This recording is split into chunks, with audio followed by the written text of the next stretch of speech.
ধন্যবাদ আপনাকে। আপনারা জানেন যে বাংলাদেশ জাতীয়তাবাদী দল যতবারই ক্ষমতায় এসেছে ততবারই তারা নারী উন্নয়ন এবং নারী ক্ষমতায়নের কাজ করেছে। সংসদে যে সংরক্ষিত আসন আছে এটাও কিন্তু বিএনপির আমলেই এই আইনটা পাশ করা হয়েছিল এবং স্থানীয় সরকারে নারীদের যে প্রতিনিধিত্ব সেই ব্যাপারেও কিন্তু ভূমিকা নিয়েছিল বাংলাদেশ জাতীয়তাবাদী দল। নারীদের আস্থা বিশ্বাস যে বাংলাদেশ জাতীয়তাবাদী দল ক্ষমতায় আসলেই নারীদের উন্নয়ন হয় এবং তারা ক্ষমতাপ্রাপ্ত হয়। আমাদের নেতা দেশনায়ক জনাব তারেক রহমান ইতিমধ্যে 31 দফা রাষ্ট্র কাঠামো মেরামতের যে 31 দফা ঘোষণা করেছে এর মধ্যে নারী ক্ষমতায়নের ব্যাপারে বিশেষ একটা দফা আছে।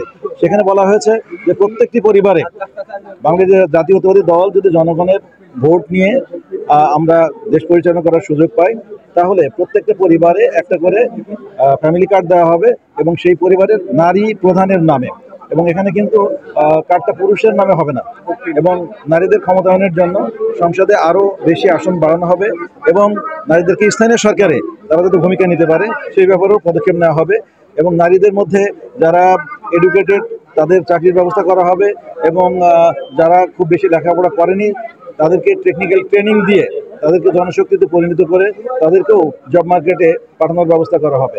এইভাবে প্রত্যেকটা নীতি এবং আইন নারী এবং পরিবার যাতে কল্যাণ হয় সেই ব্যাপারে বাংলাদেশ জাতীয়তাবাদী দল গ্রহণ করবে এবং এই ব্যাপারে আমরা বিভিন্নভাবে আমরা জানেন যে আমরা প্রায় 1 মাস যাবৎ আমরা এই রাষ্ট্র কাঠামো মেরামতের 31 দফার প্রচারপত্র আমরা বিলি করেছি।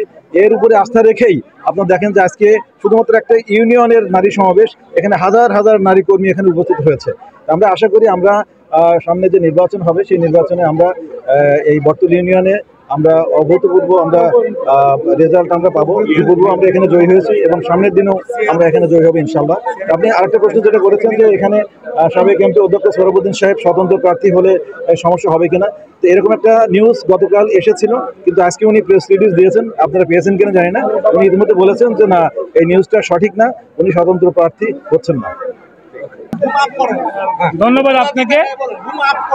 আপনারা শুনেছেন আমাদের প্রার্থী ইঞ্জিনিয়ার জাকির হোসেন সরকার আপনাদেরকে সাক্ষাৎকার দিচ্ছে, সেম আমার বক্তব্য ওইটাই। তবে আমি একটা কথা আপনাকে বলবো, সেটা হচ্ছে যে ইঞ্জিনিয়ার জাকির হোসেন সরকার একজন সৎ, দক্ষ, সৃজনশীল এবং মানুষ গড়ার কারিগর, যারই কারণে আমাদেরকে গড়তে পেরেছে। আমরা আজকে নারী সমাজদেরকে গড়তে পেরেছি। আমরা পর্যায়ক্রমে যে শিক্ষা আমাদেরকে দিয়েছে সেই শিক্ষার উপরেই আমরা গ্রামগঞ্জ, আমরা ইউনিয়ন, থানা সব জায়গাতে আমরা সেভাবেই মাঠ তৈরি করেছি। আজকে দেখেন এখানে কিন্তু আমার ডাকেই, আমাদের দলের ডাকেই কিন্তু এখানে তো মহিলারা সবাই উপস্থিত হয়েছে। এটা আমরা আশা করি যে এখানে যদি জায়গা থাকতো, আপনারা দেখছেন যে রাস্তায় সমস্ত মানুষ ঘুরে যাচ্ছে, এদিকে রাস্তায় সব বন্ধ হয়ে গেছে, যার কারণে আমাদের জায়গা স্বল্পতা হয়েছে।